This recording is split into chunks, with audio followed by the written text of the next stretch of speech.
Bonjour à tous. Pour commencer, le Conseil des ministres tenu hier au palais présidentiel dans la commune du Plateau. Le président Alassane Ouattara a dirigé cette réunion gouvernementale. Plusieurs sujets au menu, notamment le lancement des examens à grand tirage 2019. Dans l'actualité nationale également, la visite d'État du président sénégalais Macky Sall en Côte d'Ivoire du 20 au 22 juin prochain. Macky Sall aura bien sûr des entretiens avec son homologue ivoirien Alassane Ouattara.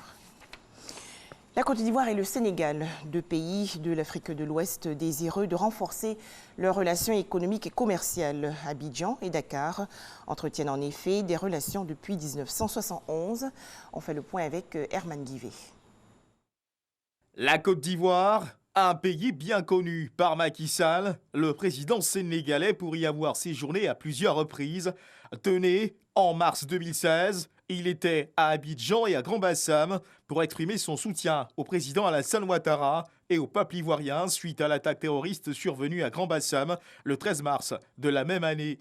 4 ans plus tôt, du 18 au 19 octobre 2012, le président Macky Sall effectuait une visite de travail et d'amitié en Côte d'Ivoire. L'État de Côte d'Ivoire a de son côté toujours témoigné du respect et de la considération pour son partenaire, ami et frère, le Sénégal. Pour preuve, la visite du chef de l'État ivoirien, Alassane Ouattara, le 2 avril dernier, à l'occasion de la cérémonie d'investiture de son Excellence Macky Sall, suite à sa réélection à la présidence de la République du Sénégal le 24 février 2019. En novembre 2018, le chef de l'État Alassane Ouattara se rendait à Dakar dans le cadre de sa participation au 62e congrès de l'Internationale libérale. Plusieurs principaux accords de coopération scellent l'amitié entre les deux pays. Au nombre de ceux-ci, le traité d'amitié et de coopération entre la République de Côte d'Ivoire et la République du Sénégal, signé le 15 décembre 1971 à Abidjan. L'accord portant création de la Grande Commission mixte de coopération ivoiro-sénégalaise. Le montant des échanges commerciaux entre les deux pays en 2018 a été de 129 milliards. Il s'agit principalement pour les deux pays de renforcer l'axe Abidjan-Dakar par des consultations régulières de haut niveau sur les questions d'intérêt commun. Un objectif dans lequel s'inscrit incontestablement cette visite officielle de 72 heures du président sénégalais Macky Sall en Côte d'Ivoire. Jeudi 20 juin 2019, c'est aujourd'hui la journée mondiale des réfugiés. Selon un rapport annuel de l'Agence des Nations Unies pour les réfugiés, les guerres, violences et la persécution ont propulsé les déplacements forcés dans le monde vers un nouveau record avec 68,5 millions de personnes déracinées en 2017.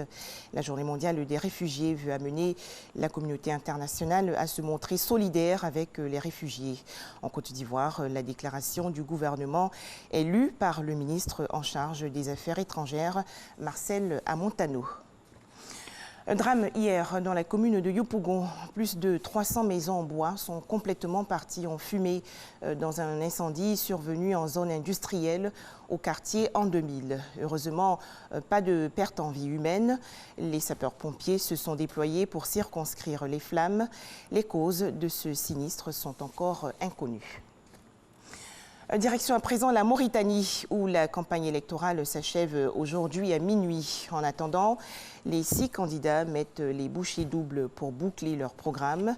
À noter que 2 figures politiques ont battu hier campagne en faveur de leur candidat. Il s'agit de Ahmed Ould Daddah, en soutien du candidat de l'Alliance pour le changement, et le chef de l'État sortant, Mohamed Ould Abdelaziz, qui était à Rosso, dans le sud du pays, pour soutenir son dauphin, le général Mohamed Ould Ghazouani. En Algérie, le mouvement démocratique et social, le Rassemblement pour la culture et la démocratie et 5 autres partis politiques d'opposition entendent désormais travailler ensemble pour trouver une solution politique à la crise. Ils vont donc élaborer un plan de sortie de crise qui passe par une transition démocratique. Enfin, c'est la première fois qu'un chef de l'État chinois se rend en Corée du Nord, et cela depuis 14 ans. Le président chinois Xi Jinping est arrivé aujourd'hui à Pyongyang, la capitale de la Corée du Nord. Xi Jinping et son homologue nord-coréen Kim Jong-un vont parler de plusieurs sujets, notamment le dossier nucléaire, le processus de paix et la coopération économique. Voilà, merci de nous avoir suivis. 13 h, le journal.